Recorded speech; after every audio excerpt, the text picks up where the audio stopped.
নারায়ণগঞ্জের ফতুল্লায় বাসা থেকে ডেকে নিয়ে সিজান নামে এক যুবককে গণপিটুনি দিয়ে হত্যা করা হয়েছে। শনিবার রাতে ফতুল্লার পশ্চিম মাজদাইর এলাকায় এ ঘটনা ঘটে। নিহতের পরিবারের অভিযোগ, এলাকার একটি মসজিদের ইমাম কাউসার আহমেদের নেতৃত্বে কয়েকজন সিজানকে রাতে ডেকে নিয়ে যায়।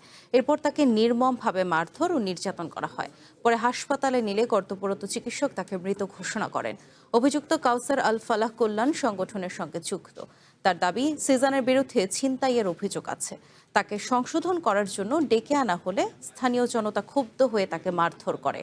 ঘটনায় এখন পর্যন্ত থানায় কোনো লিখিত অভিযোগ দেওয়া হয়নি এবং কাউকে আটক করেনি পুলিশ।